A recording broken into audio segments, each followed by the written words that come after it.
Hoy! Ginagawa niyo rito? Wala naman. Wala?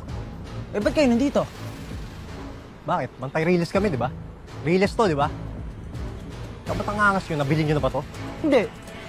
Pero teritoryo namin to. Tsaka anong ginawa niyo dito kay Honey? Ba't sumigaw? Ano pa? Ano, syota mo? Hindi ah. Parang ate ko na yun eh.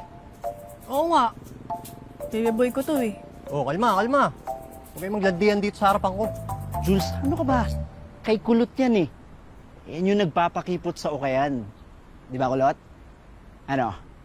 Na-enjoy mo ba yung tamis ng honey? Bibig mo, pasmado ah. Huwag siya masaktan. Basta kayo rito. Malma ka lang. Baka umunat yung buhok mo. Hindi ako magtatagal dito eh. Pero kayo rin. Baka di na rin kayo magtagal dito. Tara na. Babaho niyo. Basta na kayo. Les!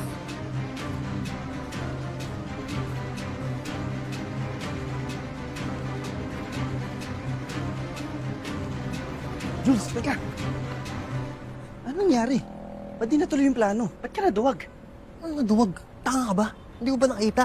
Andun yung babaeng pinapahanap ni boss yung sa ukay-ukay. Eh ano naman? Ba't hindi pa rin natin tinuluyan? Isa ka pa, hindi ka nag-iisip. Ang tanga mo rin. Baka naman kasi may ibang plano sila, boss, para dun sa babae, di ba? Kaya i-report muna natin. Oo nga no. Oo, tama. Kapag-shoot muna tayo. Oo. Galing mo talaga, Jules.